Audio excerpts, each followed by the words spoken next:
In 1973, CIA Director Richard Helms issued a quiet, sweeping order: destroy every file related to Project MKULTRA. By the time the Senate convened a special committee to investigate intelligence abuses 2 years later, the paper trail was already ash. Lawmakers were left to reconstruct decades of secrets from the few remnants that escaped the furnace. The investigation eventually cornered the agency's top chemist, Sidney Gottlieb. Testifying under immunity, he described a vast clandestine effort to master mind control and behavioral modification. Among the surviving evidence was this transcript detailing experiments into a perfect concussion, a method of using sound waves or hidden weapons to cause brain trauma and amnesia without leaving a single physical mark. This page captures Admiral Stansfield Turner admitting the CIA co-opted prestigious research centers, where scientists unwittingly helped drug American citizens. Moving into the streets, this 1961 Sub-Project 42 memorandum confirms the agency conducted realistic field trials directly on the public. The destruction of these records shielded a system that had quietly turned medical research into a weapon against the American public. The intelligence community authorized these programs during a period of intense Cold War paranoia. There was an absolute conviction in Washington that the United States was falling behind the Soviet Union in a hidden arms race for psychological supremacy. In this environment, ethical safeguards were treated as tactical vulnerabilities. The scientific method was militarized, redirected away from healing, and toward the systematic breaking of the human mind. To defend the free world, the United States government decided it was necessary to operate entirely outside the boundaries of human rights. Implementing this vision required a steady supply of human subjects, specifically people who were either too isolated to notice the experiments or too marginalized to be believed if they spoke out. In 1950, the Navy used the population of San Francisco as a collective laboratory. During Operation Sea Spray, ships sprayed a cloud of Serratia bacteria to track how a biological weapon would move through a major urban center. The Public Health Service followed a similar logic in Tuskegee, Alabama, where they spent 40 years tracking the progression of untreated syphilis in black men. The subjects were never treated. They were merely observed as their bodies slowly failed.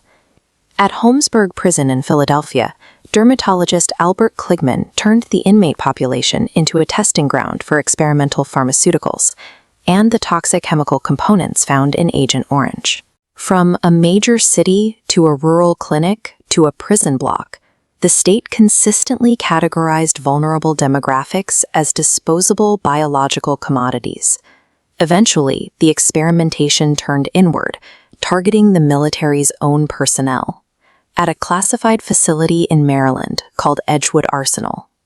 Here, Dr. James Ketchow oversaw programs that subjected sworn U.S. soldiers to horrifying chemical agents, including sarin, VX nerve gas, and concentrated LSD. Ketchum's research focused heavily on a compound called BZ. The drug trapped soldiers in a state of waking nightmares and violent delirium, often for 3 days at a time. For decades, these veterans lived with the aftermath, permanent psychological scars and chronic health issues that the government refused to acknowledge or treat. The government took a soldier's oath of service and used it as a blank check for their own psychological devastation. The clinical detachment required to run these massive human trials didn't emerge in a vacuum. Immediately after World War II, American intelligence launched Operation Paperclip, a top-secret mission to recruit high-ranking Nazi scientists before they could reach the Soviet Union. Figures like Hubertus Strughold were brought to the U.S., importing data directly derived from lethal experiments on concentration camp prisoners into American aerospace and military medicine.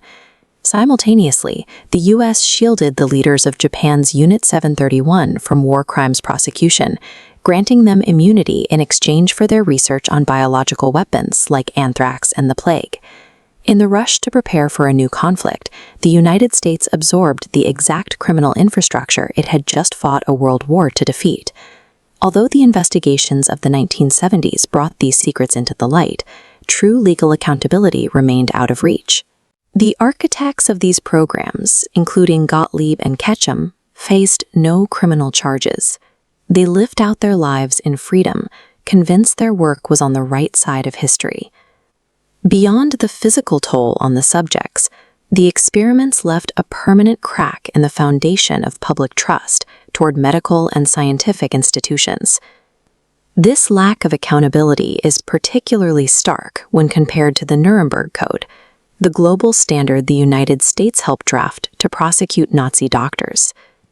The code's first mandate is voluntary consent, yet at the same time the U.S. was championing these rights in a courtroom, surviving CIA documents show the agency was developing covert methods to drug and interrogate subjects against their will. The American intelligence apparatus didn't treat the Nuremberg Code as a moral boundary.